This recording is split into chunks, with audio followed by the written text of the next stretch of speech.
Saudara-saudara, sudah 2 kali kita bicarakan tentang I believe in Holy Spirit. Aku percaya kepada Roh Kudus. Ini satu iman, doktrin yang penting sekali. Karena inilah satu istimewa yang diberikan Tuhan hanya kepada orang Kristen. Jika ditanya apakah hadiah paling besar yang Tuhan karunia kepada dunia ini, jawaban adalah Dia mengkaruniakan anak yang tunggal kepada manusia, supaya barang siapa yang percaya kepada Dia jangan binasa, melainkan beroleh hidup yang kekal, yaitu keselamatan yang digenapi oleh Kristus di atas kayu salib, kemenangan yang dicapai melalui kebangkitan Dia setelah mengalahkan iblis, sehingga barang siapa yang percaya kepada Yesus Kristus mendapatkan pengampunan dosa, mendapatkan perdamaian dengan Allah, mendapatkan hidup yang baru, dan peranakan pula oleh Roh Kudus. Itu sebab Yesus Kristus merupakan hadiah terbesar yang Tuhan karuniakan ke dalam sejarah manusia di dalam seluruh dunia. Lalu ditanya kembali, apakah karunia paling besar atau hadiah Tuhan yang paling besar dari Tuhan untuk gerejanya? Jawaban adalah pribadi ketiga daripada Allah Tritunggal dikaruniakan menjadi pusaka, menjadi milik orang Kristen yang menerima Yesus Kristus. I believe in Holy Spirit. I believe Spirit had been given to us and dwelling in our heart forever and ever. Roh Kudus sudah dikaruniakan, sudah diberikan sebagai hadiah kepada kita semua, dan Dia telah berdiam di dalam jiwa kita untuk selama-lamanya. Ini merupakan hadiah terbesar Tuhan Allah untuk gerejanya. Gereja Tuhan adalah kaum pilihan yang dipilih dan yang dipanggil, yang diselamatkan, yang diberikan hidup dari dunia yang penuh dengan dosa ini. We are the people chosen, predestinated and given grace by God, and to be called from the world to be His own. Kita menjadi milik Tuhan sendiri karena kita dipanggil melalui predestinasi dan melalui keselamatan yang digenapi Yesus Kristus melalui kematian dan kebangkitannya. Sekarang kita milik Tuhan, bukan milik Tuhan untuk sementara. Kita milik Tuhan untuk selama-lamanya. Dan untuk memeterai, untuk memberikan konfirmasi orang-orang ini sudah dimiliki oleh Tuhan, Tuhan memberikan hadiah paling besar, yaitu Roh Tuhan sendiri menjadi milik kita untuk selama-lamanya. Sehingga we are His own, and He give His Holy Spirit to our own. Kami dimiliki Tuhan, dan Tuhan mengirim Roh Kudus menjadi milik kami untuk selama-lamanya. Tuhan Yesus berkata pada waktu Roh Kudus datang, Roh kebenaran itu akan tinggal di dalam dirimu untuk selama-lamanya. Nah, inilah suatu berkat yang besar. Berkat lebih dari semua berkat, karena Roh Kudus bukan hanya sebagai satu berkat yang diberikan oleh Tuhan. Roh Kudus sendiri adalah sumber segala berkat. Roh Kudus bukan memberikan karunia roh kepada kita demi pelayanan. Roh Kudus sendiri adalah karunia dari Allah sendiri diberikan kepada kita. Sehingga kita bersyukur kepada Tuhan. Sebelum kita mendapatkan roh yang memberikan segala karunia kepada kita, kita mendapatkan roh pemberi karunia itu sendiri di dalam hati kita. Sebelum kita mendapatkan segala hadiah dari Tuhan, Tuhan memberikan anak yang tunggal, sumber segala hadiah, untuk menjadi hadiah utama yang mengisi di dalam hati dan hidup rohani kita masing-masing. Kita bersyukur kepada Tuhan. Allah Bapa mengirim anak ke dunia. Allah Bapa mengirim Roh Kudus ke dalam hati orang yang diselamatkan dari dunia, yang dipanggil, diasingkan, yang dibersih dan diperanakan dari dunia yang dicipta, menjadi anak-anak asli, anak-anak sejati dari Tuhan Allah sendiri. I believe in the Holy Spirit. Roh Kudus diberikan bukan hanya basa-basi. Roh Kudus diberikan secara konkret secara sungguh-sungguh, secara wujud menjadi milik kita di hadapan Tuhan. Dan Roh Kudus itu berada di dalam hati kita karena dia sudah turun dari surga. Yesus turun ke dalam dunia ini 33 tahun setengah dan dia kembali lagi. Sesudah itu Roh Kudus diturunkan kepada hati manusia. Lalu pada hari pertama, itu hari jadinya gereja. The birthday of the church. The day when the church will be built up upon this earth since the day of Pentecost. Hari Pentakosta adalah hari pertama. Hari Pentakosta adalah hari jadi. Hari Pentakosta adalah hari gereja dilahirkan di dalam dunia itu. Semenjak itu Roh Kudus terus berada di dunia. Berbeda dengan Kristus setelah 33 tahun setengah. Dia mati, dia bangkit, lalu dia naik ke surga. Roh Kudus turun ke dalam dunia, tak pernah kembali lagi. Dia berada di dunia dan berada di dalam setiap hati orang Kristen untuk selama-lamanya. Mari kita mencintai Roh Kudus. Setelah kita percaya dengan secara objektif atau doktrin dia dikirim ke dunia, tetapi secara subjektif kita mengalami dia sudah ada menyertai kita.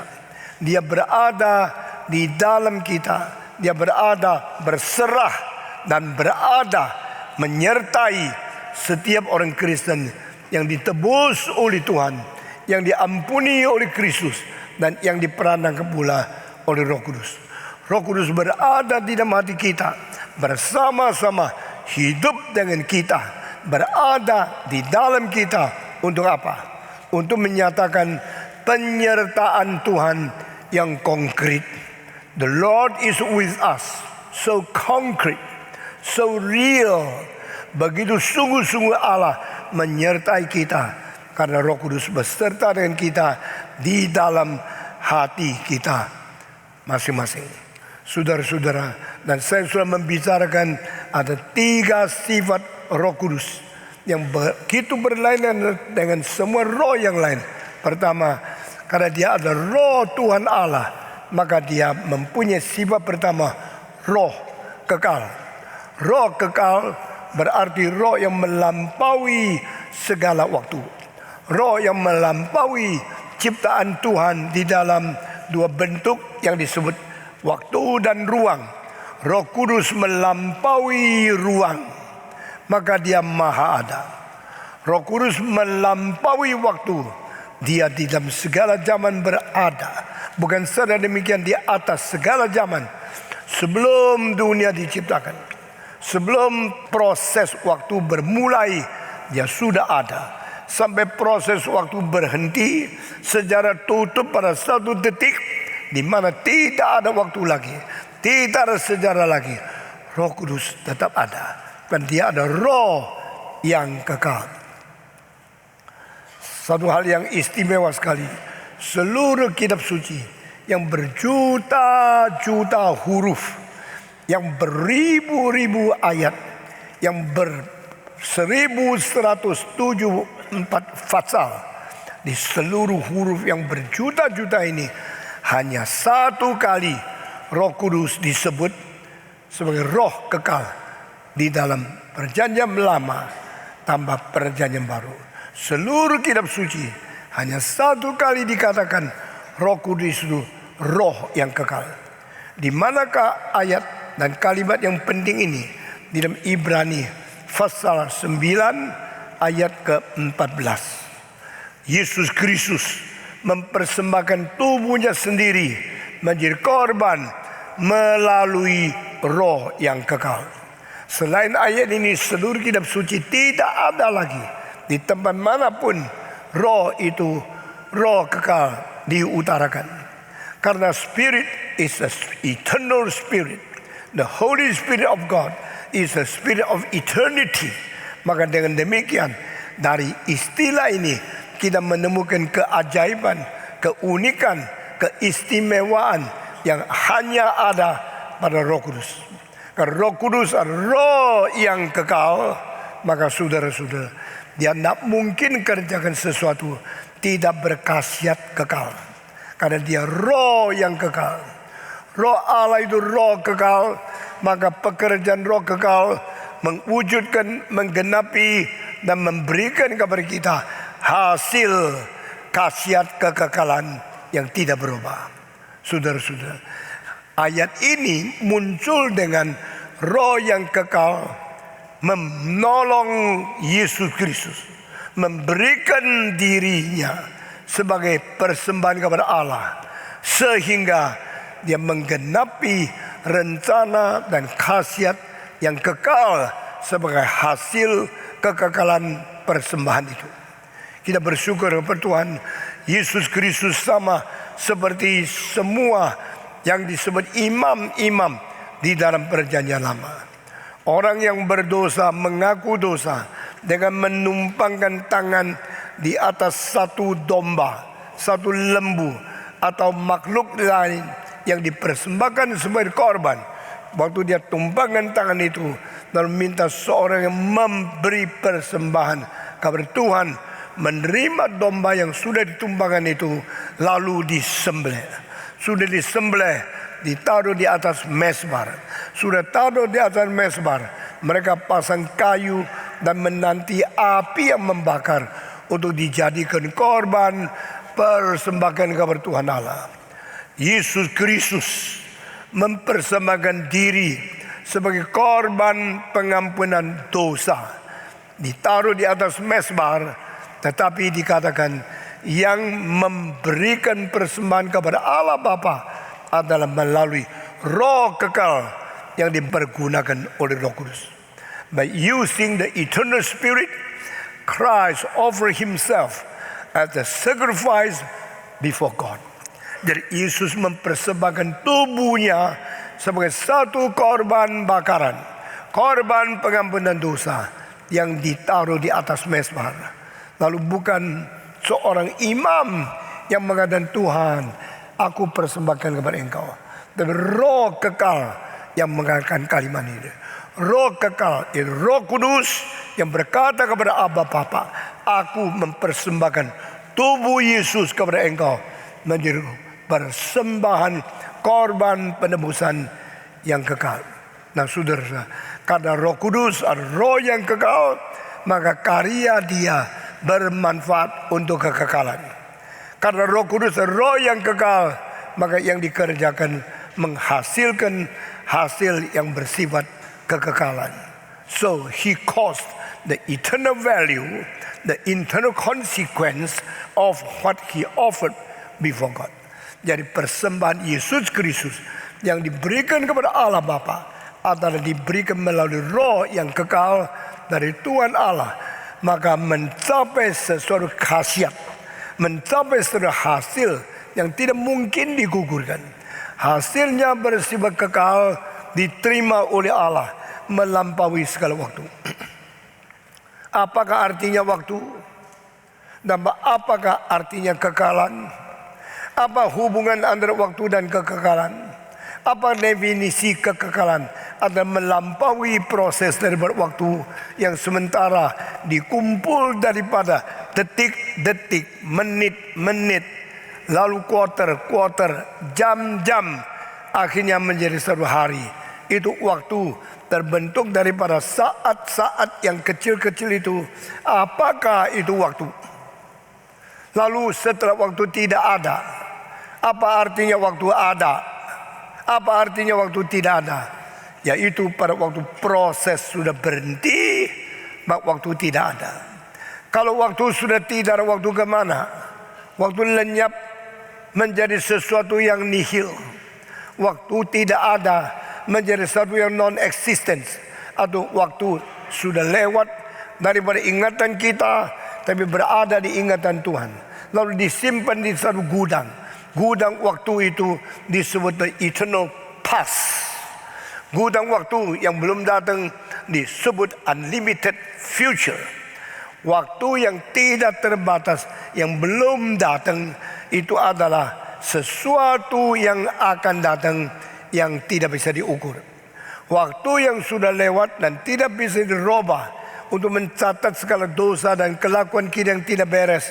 Sekarang menjadi unchanged the past, stored in the storage, stored in something already a record, already a storage. Sesuatu yang menjadi rekor, sesuatu yang menjadi gudang, sesuatu yang menjadi tidak ada lagi, itu sudah past. Lalu yang past sudah pernah ada, sekarang tidak ada lagi. Yang akan datang belum pernah ada before dan belum ada sekarang, pasti akan tiba hari kelak.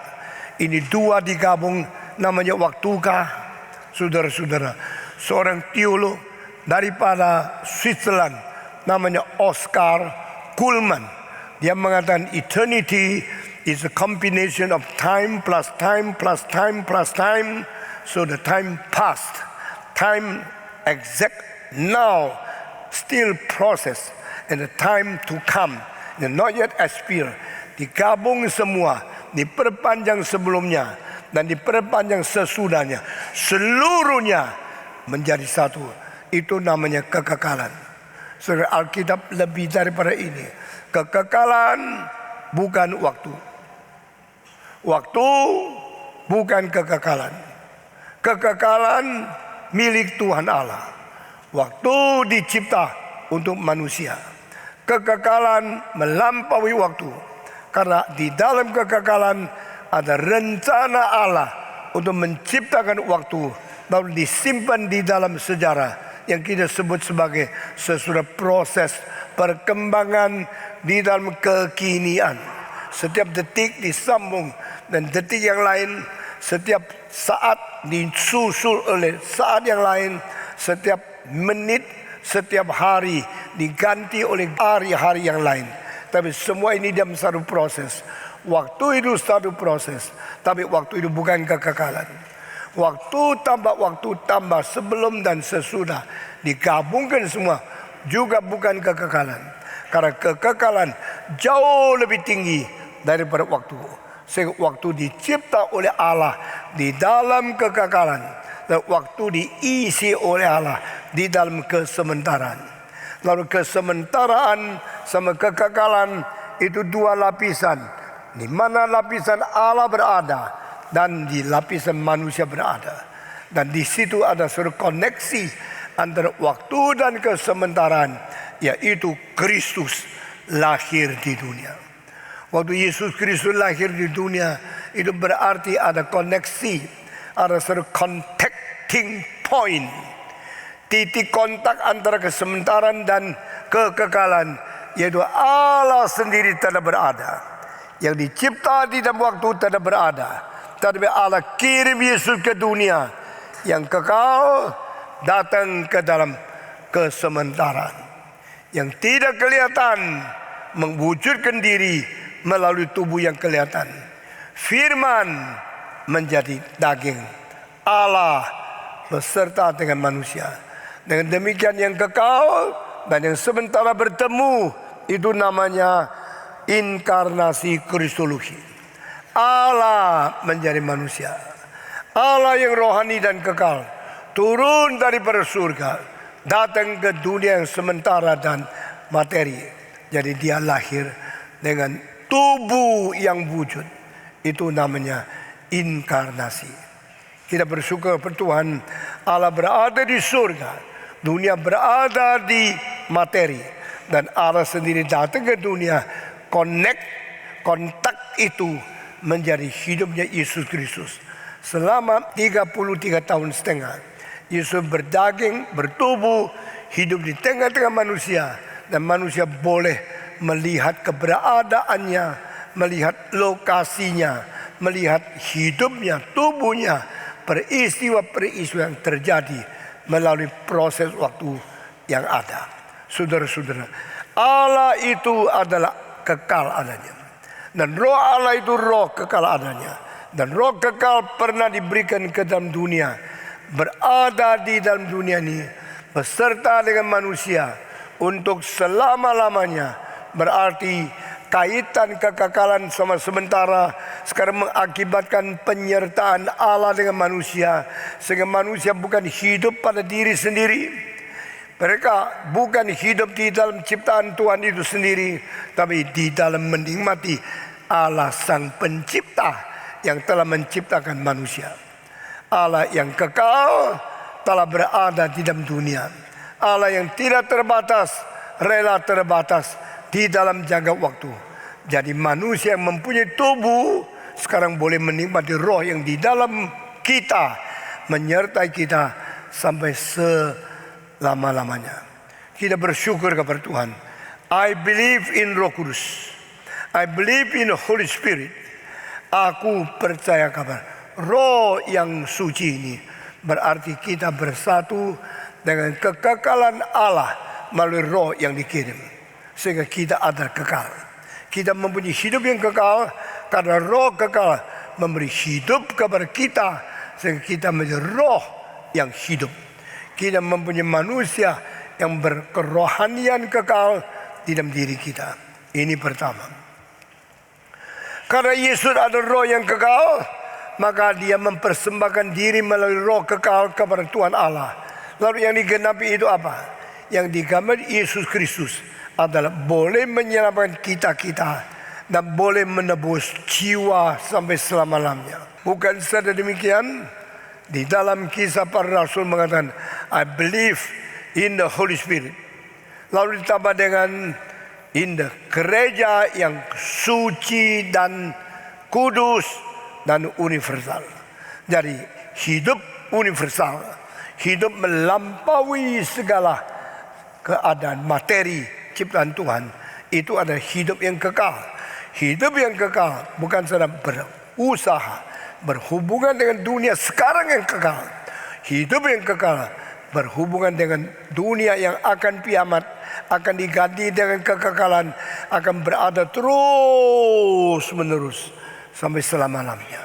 Sehingga aku percaya Roh Kudus dan aku diberikan Roh Kudus berada di dalam hidupku, berarti aku akan hidup untuk selama-lamanya.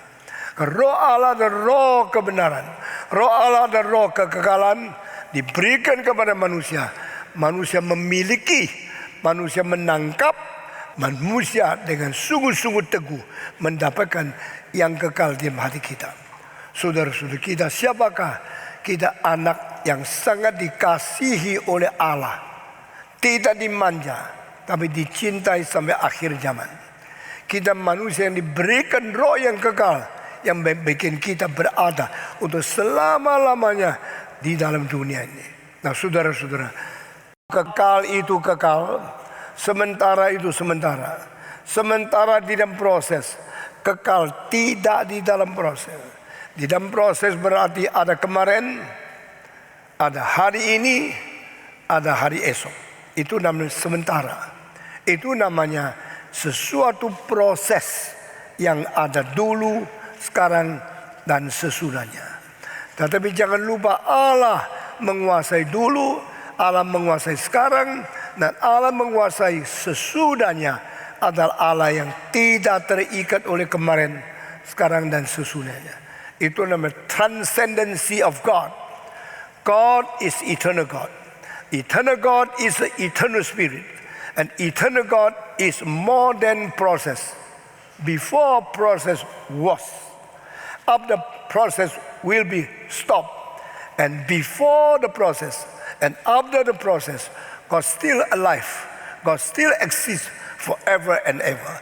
Allah berada. Allah hidup di luar proses. Sebelum proses mulai, dia sudah ada. Setelah proses selesai, dia tetap ada. Nah, ini adalah Allah yang kekal. Kita bersyukur kepada Tuhan. Allah yang kekal adalah pencipta kesementara yang di dalam sejarah. Allah yang kekal melampaui segala proses yang bisa melewat. Sehingga dunia yang lalu, dunia sekarang, dunia kekal adalah dunia di dalam proses yang panjang sekali. Tapi Allah yang kekal adalah Allah di luar proses.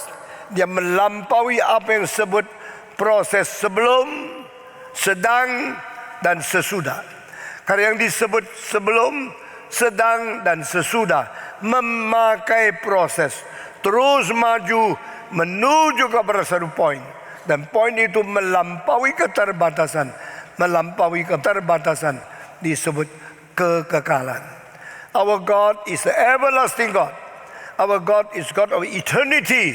And the eternal God created the temporality of the time. Allah yang kekal, yang menciptakan sementara, yang berlangsung berpuluh ratus ribu daripada yang disebut waktu. Sehingga Allah melampaui waktu yang berproses. Dan proses berada di bawah Allah yang mencipta manusia di dalam proses waktu. Dengan demikian, pada waktu kita sebut Roh Kudus, roh yang kekal, yaitu roh dari Allah. Karena dia roh dari Allah, dia tidak akan digugurkan oleh proses waktu. Waktu akan memproses dan mentiadakan keberadaan kita. Sekarang saya umur 78. 20 tahun yang lalu dia 58. 58 tahun lagi saya sebelum itu baru dilahirkan. Sehingga selama 78 tahun ini saya mempunyai daging yang mengikuti proses. Sehingga makin lama makin tua, makin lama makin tua, makin lama makin menjadi tubuh yang tidak sesuai lagi dengan dunia yang berproses. Dan akhirnya saya akan stop berada. Tubuh mati, dikuburkan, lalu ditemukan menjadi tulang yang belum lenyap, menjadi rambut-rambut yang belum lenyap, menjadi sesuatu manusia yang sudah tidak ada lagi, semua yang proses lagi. Waktu itu saya mati, waktu itu waktu terus berjalan. Tapi yang disebut kekekalan melampaui perjalanan dan proses mutu waktu. Sehingga Allah di kekekalan mengirim Roh Kudus kepada manusia, supaya manusia menikmati kekekalan melalui roh yang diturunkan ini. Nah saudara-saudara, sifat kedua dari Roh Kudus adalah roh yang suci. Semua 1, 2, 3. Roh Kudus adalah roh yang suci. Di dalam proses kita sudah lewat, Roh Kudus turun menopang kita. Akhirnya kita mendapat hidup yang kekal, yang diberikan perandakan pula oleh Roh Kudus, yaitu orang yang dilahir baru oleh Tuhan. Yang lahir baru dilahir dalam roh, yang lahir baru mengalami, menikmati dan mempunyai satu keberadaan yang melampaui proses daripada materi. Itu sebab hidup kekal sudah diberikan, kita memandang kepada Tuhan. Dan kita akan menuju kepada fakta kekekalan yang tidak ada pengguguran, tidak ada pengancaman daripada proses waktu yang sementara ini. Roh Kudus memberikan hidup yang kekal kepada kita. Itu sebab dikatakan barang siapa yang percaya kepada dia, jangan binasa, melainkan beroleh apa? Hidup yang kekal. Nah saudara, hidup kekekalan ini hidup abadi. Hidup kekekalan, hidup mirip Tuhan. Hidup kekekalan melampaui dunia ciptaan. Hidup kekekalan menikmati hidup yang mencipta, bukan yang dicipta. Hidup dari Tuhan sendiri. Tetapi apa artinya hidup yang kekekalan? Kalau tidak ada bagian dan sifat Allah yang kedua yang penting. Allah itu Allah yang suci. Sehingga hidup itu, kalau hidup suci, barulah hidup bersangkut paut dengan Allah sang pencipta itu. Kalau saya hidup di dalam kesucian, dan seperti Allah hidup di dalam persucian, mungkinlah saya bergabung, bersekutu, berfellowship dengan Tuhan Allah itu. Itu selanjutnya dikatakan, aku percaya Roh Kudus. Lalu gereja ada apa? Kudus dan Am. Kalau aku percaya kepada Allah, kepercaya kepada Yesus Kristus, kepercaya Allah Roh Kudus, maka Roh yang kudus masuk dalam hati saya. Roh yang kekal berada di diri saya. Saya tidak akan lenyap, saya tidak akan gugur, saya tidak akan menjadi tidak ada. Dari ada menjadi tidak ada, itu kita sulit membayangkan. Sama seperti dari tidak ada menjadi ada, itu melampaui marifat manusia. Nah, pada waktu saya menjadi tidak ada secara jasmani, karena roh kekal berada di hidup saya, sehingga tidak peduli tubuh ini masih ada atau tidak ada. Roh yang kekal menopang dan melestarikan, memimpin keberadaan saya yang selama-lamanya. Kita bersyukur kepada Tuhan. Meskipun tubuh ini musnah, tubuh ini rusak, ini menjadi debu dan menjadi menghilang, roh kita selama-lamanya berada di dalam roh kekal yang diberikan kepada kita. Kita bersyukur kepada Tuhan. Manusia adalah satu-satunya makhluk yang dipilih menjadi umatnya, dan kaum pilihan adalah satu-satunya makhluk yang diberi hak untuk hidup selama-lamanya. Dan roh yang suci kalau bergabung dengan roh selama-lamanya yang masih berada, maka kita baru sanggup hidup beserta Tuhan di dalam kesucian. Saudara-saudara, roh membersihkan kita, roh memberi hidup kepada kita, dan roh menjaga kesucian di dalam kita. Roh suci itu menyesuaikan kita supaya hidup di dalam kesucian Tuhan Allah. Nah, ini kedua, karena roh itu suci adanya, maka roh itu merubah kita dan memimpin kita, menyertakan kita berserta dengan Tuhan yang suci. Saudara-saudara, jikalau engkau tidak suci, engkau tidak bertemu dengan Tuhan. Orang yang tidak kudus tidak menampak Tuhan. Bahagialah orang yang hatinya suci, karena mereka akan melihat Tuhan Allah. Nah, ini semua kalimat mengkaitkan kesucian ilahi dan kesucian yang diberikan, kesucian Sang Pencipta dan kesucian yang diberikan kepada yang dicipta, lalu dirubah menjadi suci. Karena kita suci, kan kita boleh berserta dengan Tuhan yang suci. Karena Allah berkata, Aku Allah yang memanggil engkau adalah Allah yang suci. Itu sebabnya di dalam segala perbuatan, kelakuan, pertuturanmu, engkau harus menjadi suci, supaya engkau sesuai dengan aku, berada, bertemu dengan yang suci di dalam kesucian. Nah, saudara-saudara, itu sebab Tuhan memberikan Roh Kudus supaya mengkuduskan kita, mensucikan kita, membersihkan hati kita. Kalau hati kita sudah dikuduskan, hidup kita sudah dibersihkan, kita diterima oleh Tuhan. Tapi saya minta saudara jangan salah mengerti. Bukan karena saya sudah suci baru saya minta Roh Kudus. Roh Kudus melihat sudah suci. Kalau hatimu sudah suci, baru saya masuk ke dalam hatimu. Saya mau tanya, Roh Kudus masuk hati kita, baru kita menjadi suci, atau kita sudah berusaha menjadi suci, baru Roh Kudus mau masuk hati kita yang suci? Yang mana?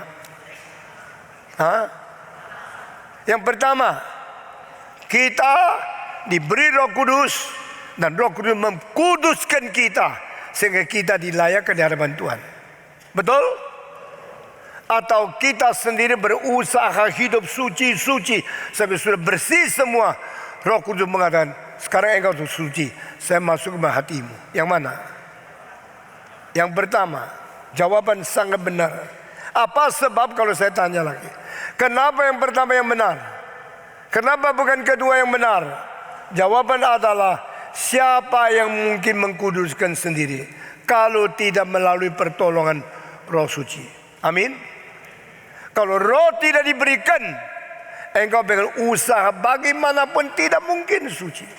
Karena sifat dasar kita sifat dosa, dan setan selalu menjadi penggoda, sehingga di dalam hidup kita sendiri, yang bersandar kita sendiri, tanpa kembali kepada Tuhan, mau mempunyai kekuatan untuk membersihkan diri, itu mustahil. Mau membersihkan diri dalam hidup suci, itu tak mungkin.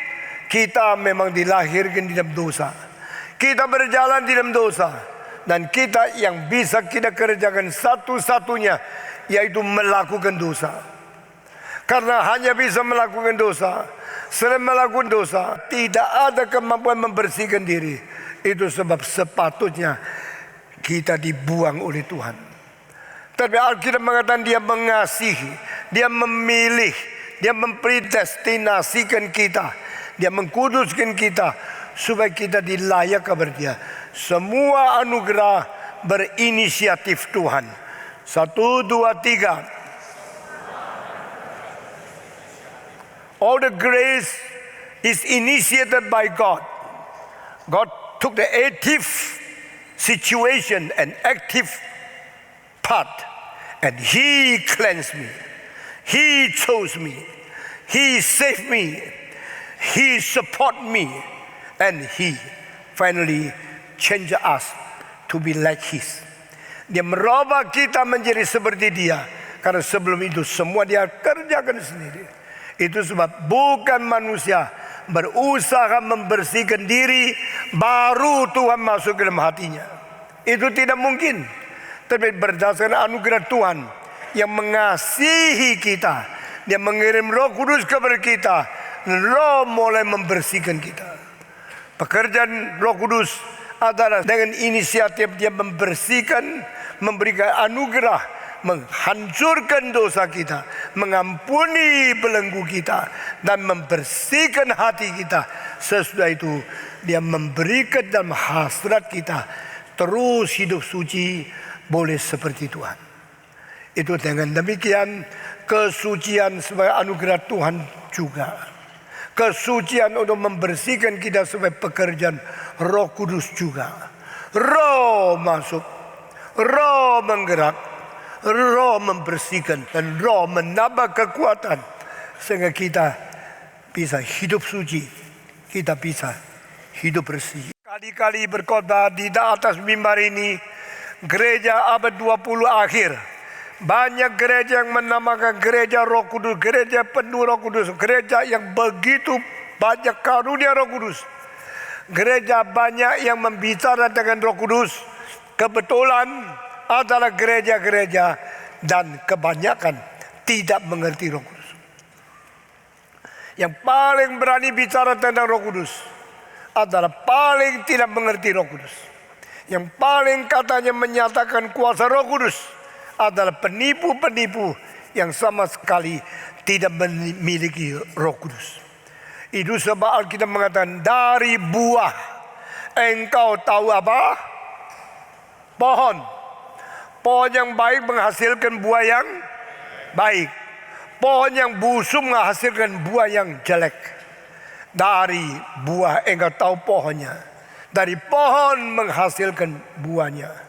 Jikalau satu gereja kelihatan banyak Roh Kudus, bicara banyak tentang Roh Kudus, gembar-gembor Roh Kudus, Roh Kudus, Roh Kudus, tapi hidupnya penuh dengan perzinahan, penuh dengan dosa, penuh dengan segala macam kejahatan yang melawan Tuhan.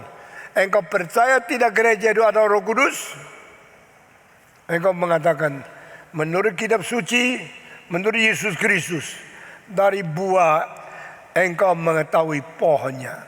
Kalau buahnya dengan segala kejahatan, ketidakadilan, dan segala penobaan dosa di dalamnya, bagaimana mungkin membuktikan pohon yang menghasilkan buah yang rusak itu pohon yang baik? Maka menurut Yesus Kristus, jikalau pohonnya tidak beres, tidak suci, engkau mengetahui akan dari buah yang tidak suci, kita mengetahui pohonnya tidak suci. Karena pohon yang jahat tidak menghasilkan buah yang baik. Pohon yang najis tidak menghasilkan buah yang suci. Pohon yang tidak ada hidup tidak mungkin berbuah hidup. Jikalau satu pohon mangga masih menemukan mangga yang hidup, ini adalah buah pohonnya masih hidup. Karena pohon yang tidak hidup dan mungkin menghasilkan buah yang hidup. Maka dengan demikian Tuhan memberikan roh kepada kita. Pertama, roh itu roh kekal. Kedua, roh itu roh suci. Karena Roh Kudus itu roh suci, maka di dalam Allah Bapa, Allah Anak, Allah Roh Kudus mendapatkan puji-pujian suci, suci, suci. Dari malaikat apa? Malaikat apa? Saudara-saudara, di dalam kitab suci Perjanjian Lama ada dua sistem malaikat. Satu namanya kerubium, satu namanya apa lagi? Serafim. Kerubium berkuasa. Kerubium melaksanakan keadilan Allah. Kerubium disuruh Tuhan berperang dengan semua daripada iblis, yaitu Lucifer. Tetapi serafim bukan melayani di dalam berbakti, bukan melaksanakan keadilan di dalam peperangan. Serafim adalah malaikat-malaikat khusus, menjadi malaikat yang melayani Tuhan di takhta Tuhan berkeliling, saling menyahut dengan berkata suci, suci, suci. Berapa kali? 3 kali. Ini mengindikasikan Allah Bapa, Allah Roh Kudus, Allah Anak, 3 yang suci patut terima sembah sujud, patut terima segala sembahyang, pengorbanan dan doa untuk memuji kepada Allah. Suci pertama untuk Allah Bapa, suci kedua untuk Allah Anak, suci ketiga untuk Allah Roh Kudus. Suci, suci, suci.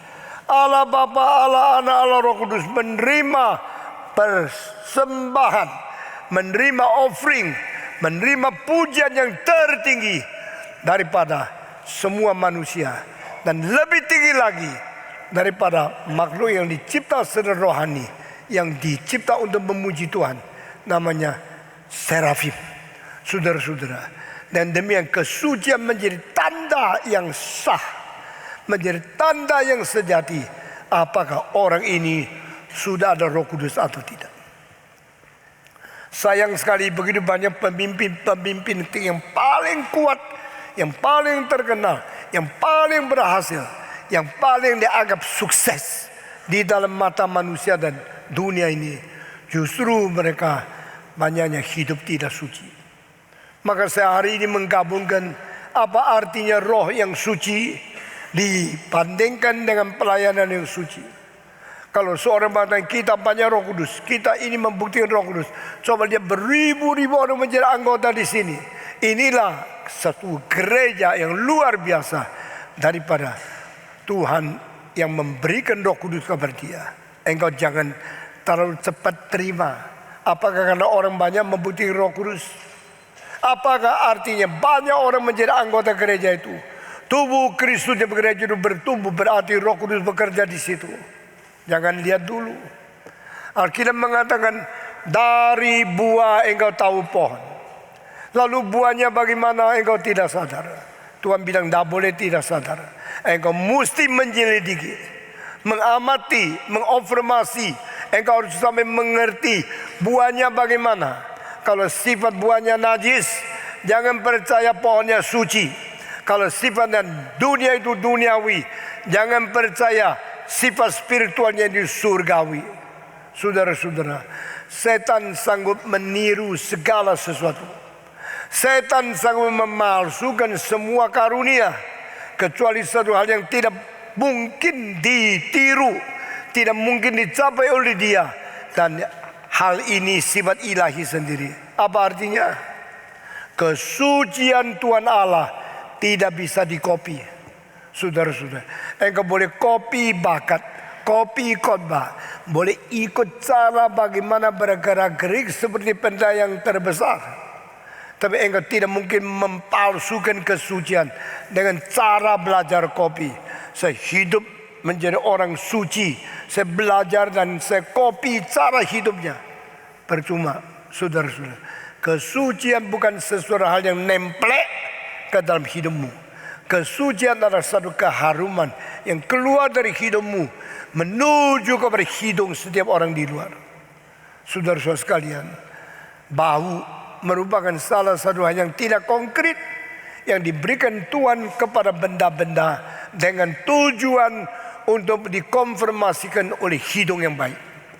Kalau memang wangi sekali Dia akan keluarkan kewangian itu, sehingga engkau punya hidung tertarik. Engkau mencium, lalu hatimu senang, otakmu segar, dan engkau menaklukkan harum yang masuk ke dalam hatimu, dan engkau senang dengan orang itu. Dan kebauan itu menjadi sesuatu tanda dari barang yang sudah basi, yang sudah rusak, yang tidak lagi mempunyai hidup. Itu bau luar biasa. Dan kita sudah terbiasa dari kecil. Kelihatan yang harum sekali, kita tertarik. Yang bau sekali, kita lari. Kita tidak mau terus di situ mencium kebauan yang luar biasa jeleknya. Adakah orang mencium bau, cium lagi, cium lagi, lalu bilang, wah aku nikmat sekali. Ada orang begini? Tidak ada. Bau. Anak kecil paling jujur ya. Kalau anak kecil di tengah-tengah anak orang banyak orang dewasa, ada satu yang kentut, semua diam-diam. Engkau sudah kentut, mau bilang saya yang kentut, maaf ya semua, saya yang kentut. Ada nggak? Semua tidak ada gini. Tapi anak kecil, hei bau, siapa ayo kentut? Dia langsung teriak, karena dia jujur, dia polos. Nah saudara sekalian, pada waktu kebauan dari hidup yang basi sudah keluar, engkau tidak bisa pura-pura munafik. Saya masih ada hidup. Karena kebusukan itu membuktikan hidup sudah tinggalkan engkau. Tuhan menciptakan segala sesuatu dengan ajaib sekali. Ibu saya selalu mengatakan hidung manusia ini bodoh sekali. Saya tanya ibu kenapa ya? Kenapa selalu bilang hidung manusia bodoh sekali? Dia bilang saben hari kalau saya sudah lihat kotor bajumu, saya mau lihat ini betul sudah dipakai atau belum. Lalu saya pinjam hidung saya. Mau tahu ini baju sudah pakai dulu. Saya ambil, kalau bau saya taruh sini. Kalau yang bersih saya taruh sana. Kadang-kadang campur. Nah, lalu dia mengatakan, kenapa sudah tahu ini kotor? Kadang-kadang ragu, cium lagi, sekali lagi. Itu bodoh sekali. Ya. Sudah tahu bau, dicium sekali lagi. Kenapa bodoh seperti ini?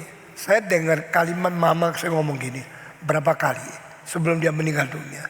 Karena dia kalau mengatur ini baju mesti cuci taruh sini. Inilah dicuci taruh sini. Khususnya kaos kaki. Kalau kaos kaki yang belum dipakai itu baunya setrika bagus. Yang sudah pakai baunya itu. Saya tidak usah bicara itu apa. Sudah lalu kaos kaki yang kotor taruh di situ. Lalu sesudah itu dia terus bikin bersih hidungnya. Saya tanya bikin untuk apa? Sudah tadi mencium yang bau, ada sisa di sini. Nah saudara-saudara, manusia bisa membau ini karena sesuatu perbedaan, sebagai fungsi yang Tuhan karuniakan di dalam hidup kita. Tapi saudara, apapun dibau, cuma rohani tidak dibau. Bodoh, saudara-saudara. Sekarang mau tahu pendeta baik yang mana? Tahu gereja yang benar yang mana? Tahu orang Kristen kelompok yang suci yang mana? Tahu kelakuannya.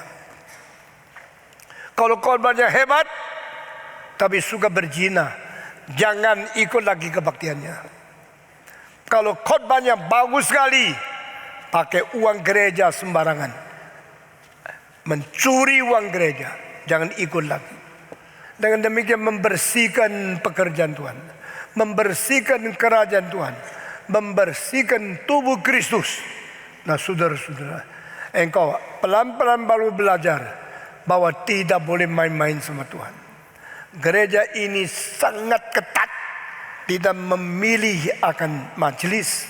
Di dalam khususnya bendahara, kita tidak mau percaya kepada siapapun yang kelihatan bagus tapi tidak beres. Nah sekarang saya sambung khotbah ini. Selama belasan tahun di gereja di seluruh dunia menemukan berapa kali pendeta-pendeta yang berzina. Dan akhirnya satu-satu diusir keluar. Nah saudara-saudara, pada waktu gereja menerima banyak anggota yang banyak sekali, selalu menjadi GR. Gereja kita dipenuhi Roh Kudus, gereja diberkati oleh Tuhan. Coba lihat anggota banyak. Bukankah Roh Kudus yang bekerja menggerakkan orang datang ke gereja ini? Tidak tentu. Pada waktu ditemukan ada perzinahan, ada kenajisan, Dan akhirnya ketemu yang najis adalah pendeta, adalah pemimpin gereja itu sendiri. Banyak orang mulai mundur dari gereja itu. Dan di dalam kira-kira 40 tahun terakhir, sepanjang sejarah gereja sampai abad ke-20, tahun 60-an, muncul beberapa orang di dalam sejarah gereja. Di barat, di luar, itu pertama Jimmy Swaggart, seorang pendeta yang berbakat luar biasa. Dia angkat mikrofon stand, jalan ke kanan ke kiri, berkhotbah sambil nyanyi, sambil mengerti musik, sambil menyanyi, sambil berkhotbah dengan kalimat yang muluk-muluk. Tetapi saudara-saudara, satu hari orang menemukan dia pergi cari pelacur. Engkau bilang, kok bisa ya? Cari pelacur bisa diketemu oleh orang lain. Ada orang dari tempat yang jauh pasang TV, lalu melihat dia pergi ke satu tempat, bukan satu kali saja. Lalu orang itu pada waktu hari pagi pergi menyelidiki tempat itu tempat apa. Ternyata itu tempat pelacur. Jimmy Swaggart terkenal seluruh dunia, sampai beli waktu yang mahal sekali untuk TV di Hong Kong, mensiarkan khotbah dia dan kebaktian dia di Amerika. Dan orang Hong Kong banyak yang kagum sama dia. Kira-kira 25 tahun yang lalu, saya pernah di hotel di Hong Kong dengar khotbah dia yang memakai siaran radio dan TV daripada Hong Kong. Tapi di dalam kalimat-kalimat yang dia khotbah itu ada satu kalimat saya sangat tidak setuju. God told me. Tuhan berkata kepada saya. Tuhan berkata kepada saya. Setiap kali dia mengatakan kalimat itu, saya langsung berkata, God forgive you. God forgive you. Tuhan ampuni engkau. Karena engkau kira engkau sudah boleh mendapatkan wahyu baru. Engkau setara dengan Petrus, Yakub, Paulus, dan orang-orang yang menulis Alkitab. Ini tidak mungkin. Karena Tuhan sudah tidak lagi mewahyukan seperti itu setelah kitab suci selesai genap diwahyukan Tuhan. Mengapa engkau berani mengatakan ini? Saya sangat tidak senang. Lalu setelah setiap kali putar dapat dia, saya langsung lewatin. Saya tidak mau dengar dia karena saya kira ini orang tidak beres imannya. Tetapi di Hong Kong, di Macau, di Taiwan dia beli TV, uang yang banyak beli waktu TV untuk mengisi acara dia. Nah saudara-saudara, satu kali ada satu surat dari Pusat Assembly of God, minta dia datang ke Colorado, lalu akan bicara sesuatu. Dia ada di Los Angeles dan dia dipanggil ke Colorado. Dia sesudah sampai di tempat daripada pusat sinode. Lalu orang ketua sinode datang kepada dia, tanya dia, engkau kenapa berzina? Oh tidak, saya tidak pernah berzina, saya tidak melakukan. Betul engkau tidak lakukan? Iya, saya tidak lakukan. Orang berzina selalu menyangkal dulu. Sudah menyangkal, silakan masuk ke dalam ruang di belakang. Dia masuk. Setelah masuk ruang di belakang, lampu digelapkan. Lalu ada DVD yang ditayangkan. Semua lihat. Dia juga melihat. Muncul sebentar muka dia di dalam. Waktu itu dia sedang mau keluar dari rumah, naik mobil, pergi ke lain tempat. Di dalam film itu dia masuk. Sudah dia masuk, dia injak gas, mobil mulai jalan. Ada yang syuting, dia tidak sadar. Sampai pada satu tempat mobil itu berhenti, dia keluar. Sudah keluar, dia masukkan satu rumah, lalu keluar lagi. Dengan waktu berapa lama tidak terlalu jelas. Sesudah dia keluar, dia menemukan, dia mau setir mobil, banyak tidak ada angin. Seluruh mobil itu macet karena dibocorkan angin oleh orang lain. Lalu video itu melihat dia masuk lagi ke dalam rumah itu, pinjam satu kompah. Sudah keluar dia kompah angin supaya banyak boleh menjadi cukup angin untuk jalan. Sesudah kompah akhirnya kempes lagi. Dia pinjam berapa kali pompa itu, tapi tetap gagal. Akhirnya dia meninggalkan tempat itu. Dan di situ orang melihat itu tempat pelacuran. Pendeta besar, pendeta terkenal di seluruh dunia.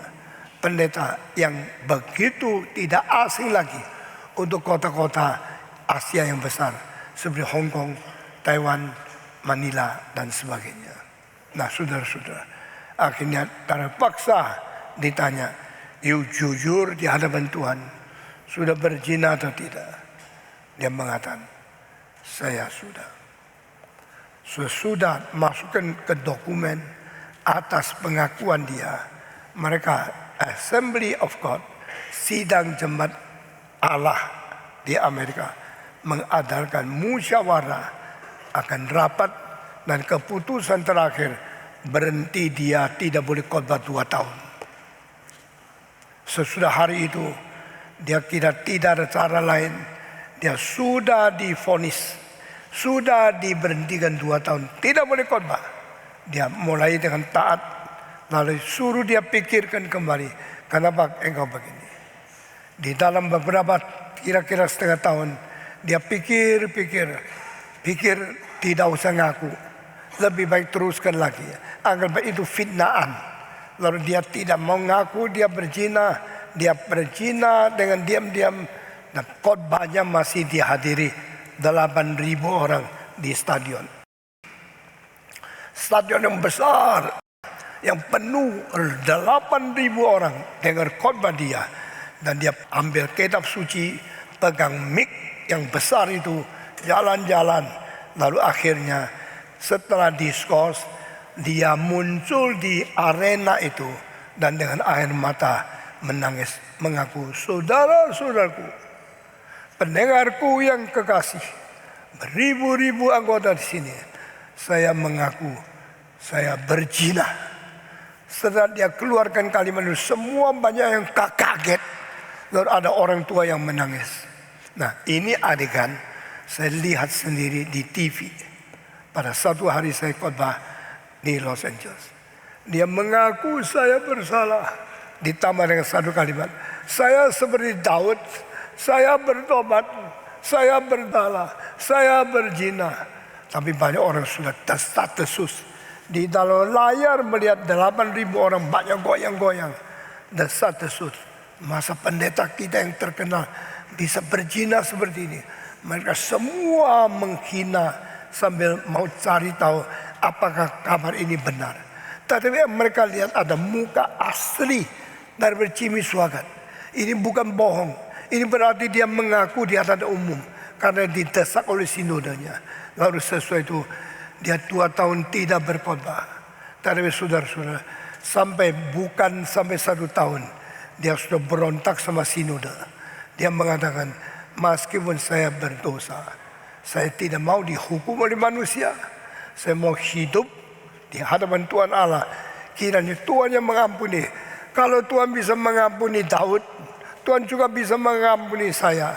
Saya sekarang tidak mau ngaku supaya orang tidak tetap percaya kepada yang saya sebagai fitnaan itu." Saudara-saudara sekalian, banyak orang yang nangis, ada yang kacau. Mulai hari itu yang dengar khotbah dia merosot terus menerus. Dia umumkan kepada gereja, "Saya tidak berzina." Bohong. Saya berkatakan saya tidak mau difitnah oleh sinode. Bohong. Sekarang saya tetap hamba Tuhan, dengar khotbah saya terus. Bohong. Meskipun dia pura-pura membuat sendiri seperti kuat dan tidak bersalah, tapi Tuhan membuat anggota gereja dia satu-satu kecewa pergi dari dia. Terakhir, kira-kira 6 tahun kemudian, saya mendengar lagi khotbah dia di TV. Waktu itu saya ada di Singapura dan saya mau lihat berapa orang dengar khotbah dia. Yang di syuting cuma bagian pertama berapa orang saja. Syuting untuk 8.000 orang tidak ada lagi, karena dia tidak sanggup lagi sewa yang begitu besar. Saya di Amerika pernah sewa gedung yang bisa 6.500. Saya sewa 2 malam, uangnya habis luar biasa banyaknya. Dan dia sewa sekarang hanya sewa gereja atau tempat yang kecil, tetap syuting yang syuting cuma satu baris di depan berapa orang. Tuhan tidak kirim orang mendengar khotbah dia lagi, karena dia adalah manusia yang mengaku ada Roh Kudus, tapi buahnya adalah perzinahan. Saudara-saudara, tahulah pohon itu melewati buahnya. Kalau buahnya busuk, pohonnya tidak mungkin baik. Kalau pohonnya baik, tidak mungkin hasilkan buah yang busuk. Sampai kapankah engkau tidak bisa dengar dengan baik? Sampai kapan engkau tidak mau belajar untuk membedakan yang suci dan yang tidak suci? Setelah dia gagal, garam tidak diasinkan lagi. Sekarang tidak laku. Yang dari khotbah tidak ada lagi. Tuhan biar dia tidak hancur. Bagi saya, waktu dulu berapa ribu orang dengar kebaktian dia, kelihatan Roh Kudus bekerja, itu hanya investasi setan. Sekarang saya tanya, setan mau investasi tanpa upah? Mau tidak? Maukah setan kasih investasi terus, tidak ada penghasilan? Mau tidak? Tidak mungkin mau. Setan kalau memberikan bantuan, memberikan investasi, dengar, pasti dia akan mendapatkan keuntungan lebih banyak dari apa yang investasi. Akhirnya gereja ministry daripada Jimmy Swaggart mendapatkan uang dukungan banyak, bisa mensewa gedung daripada TV, bikin acaranya sampai Asia Tenggara semua ada. Itu investasi iblis. Setelah selesai, bongkar dosanya. Setelah bongkar dosanya, setan pun berhenti memberi investasi lagi. Sekarang menuai hal yang mempermalukan gereja, yang menghina Jimmy Swaggart, jutaan orang, yang menghina kekristenan di Amerika, puluhan juta, sehingga banyak gereja kelihatan sukses, akhirnya gagal. Sudah gagal, seluruh kekristenan menjadi penghinaan daripada masyarakat Amerika. Pada tahun 1905 diselidiki di seluruh Amerika, profesi apa yang paling dikagumi oleh pemuda-pemudi secara nasional diuji. Akhirnya pendeta mendapat nomor 1, tetapi gaji mereka nomor 65. Seperti sosiolog, saya harus menyelidiki yang waktu itu berapa persen orang Amerika menghina Kristen, menghargai Kristen, memberi honor Kristen. Bagaimana ratingnya?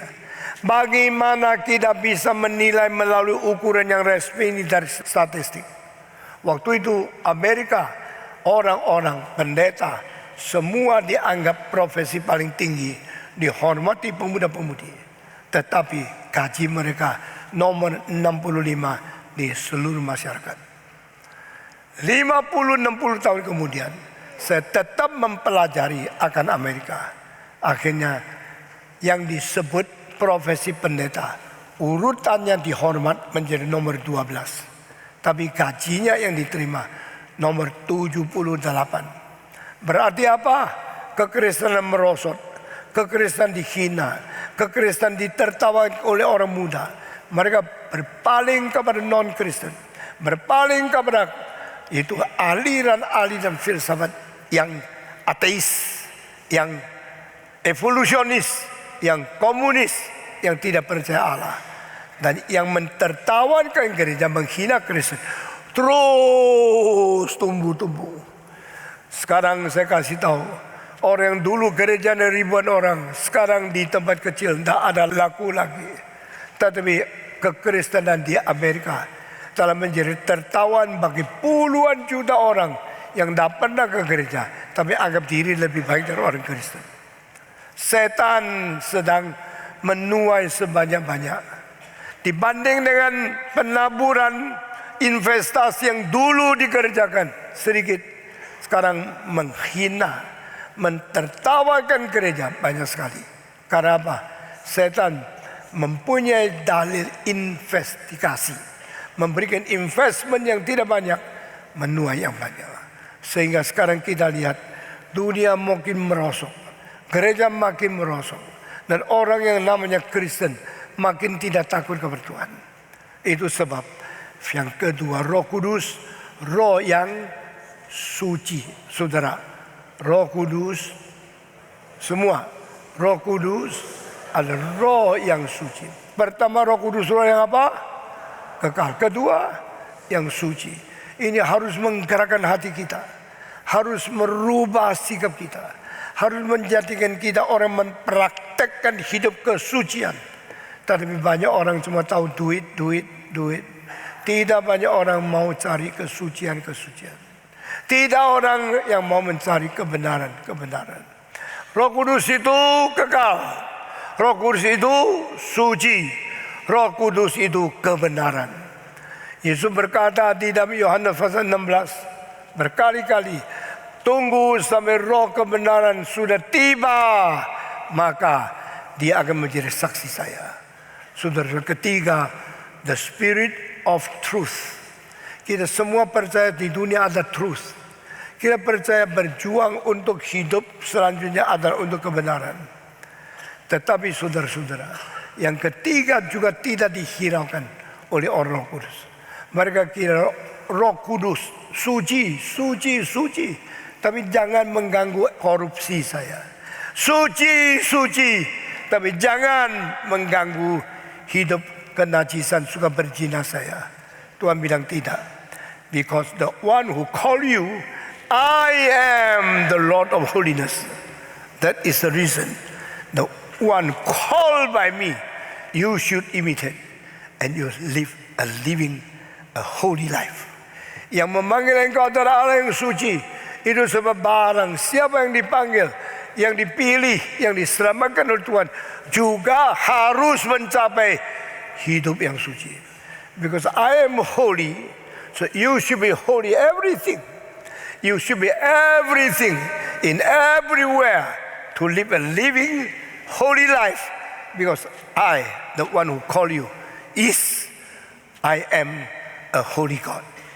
Orang yang kau pilih dan kau sebut, kau selamatkan di mana-mana. Jadilah dirimu suci, karena Allah yang memanggil engkau, yang menyelamatkan engkau adalah Allah yang suci.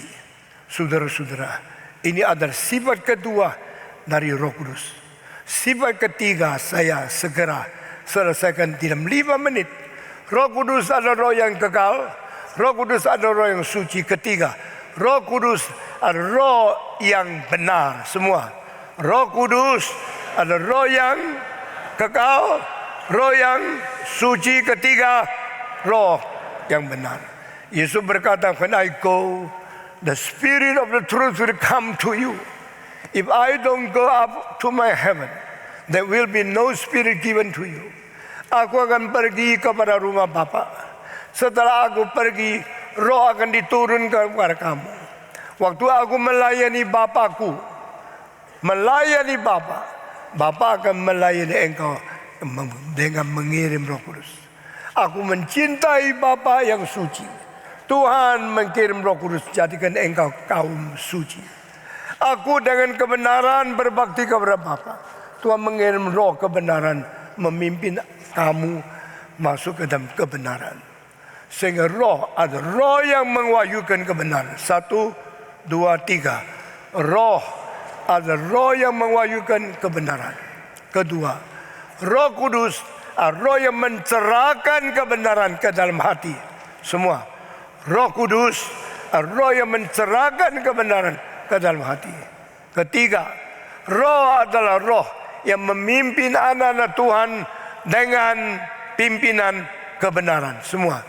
Roh adalah roh yang memimpin anak-anak Tuhan dengan apa? Dengan roh kebenaran untuk memimpin kita.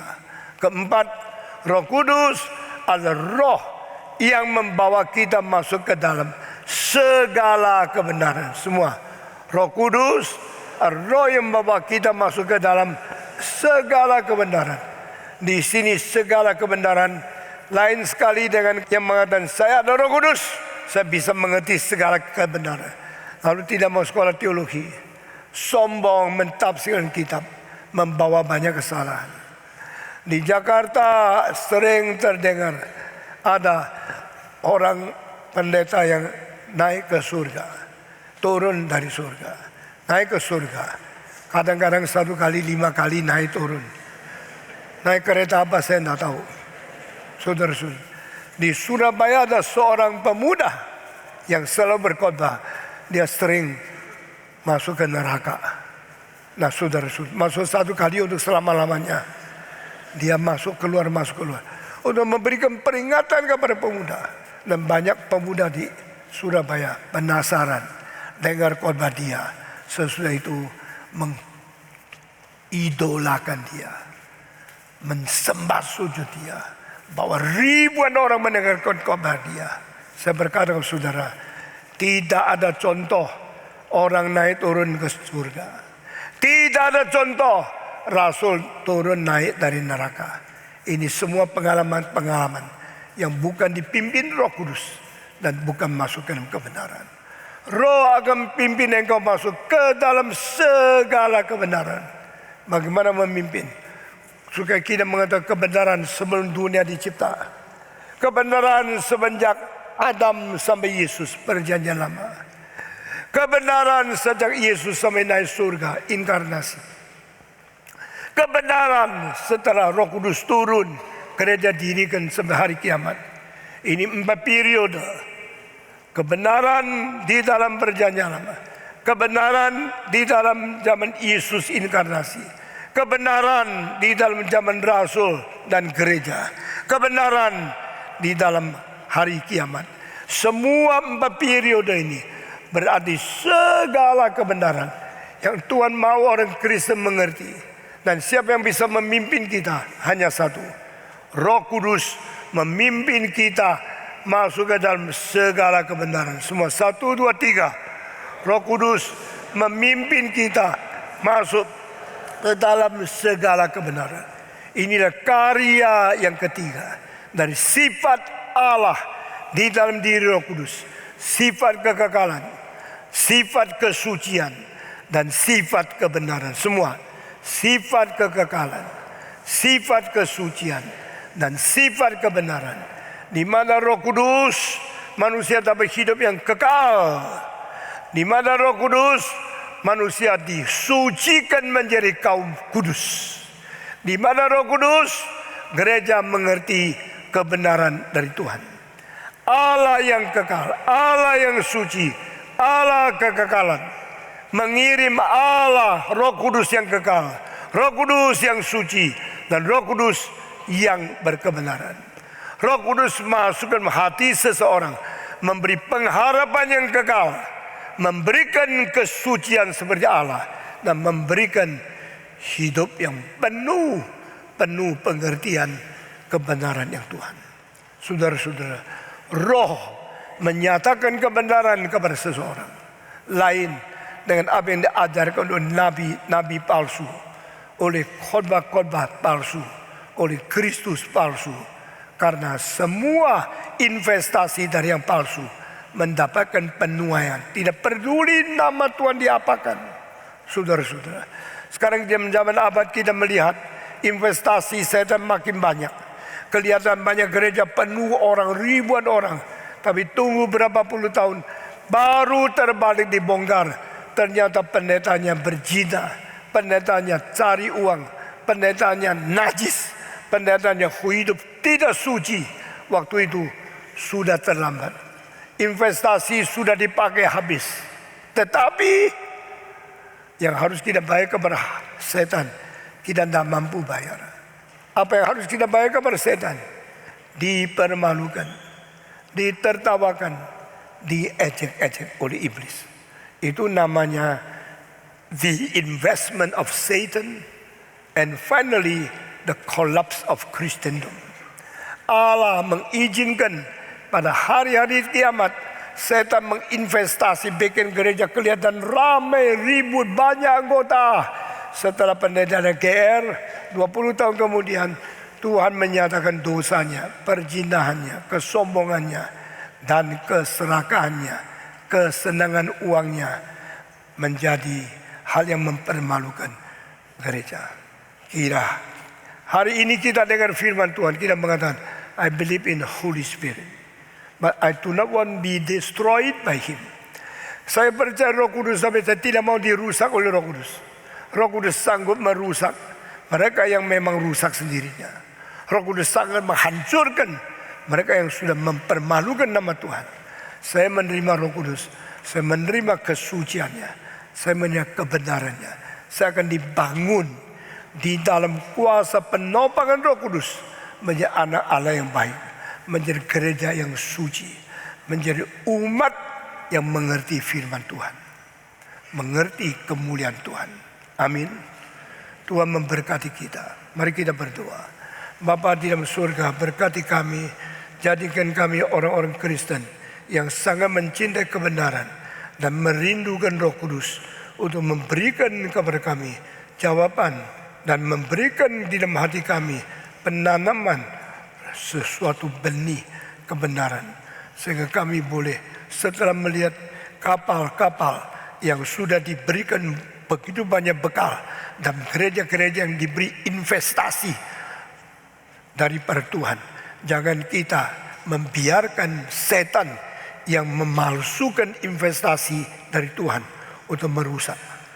Dan kami minta Roh Kudus yang suci juga memberikan sifat kesucian kepada kami, memelihara kami boleh mendapatkan kehidupan yang kudus memuliakan nama Tuhan, sehingga tidak sampai kami mempermalukan nama Tuhan, karena investasi iblis akan menghasilkan keberhasilan yang menakutkan, yaitu kerobohan, kejatuhan gereja.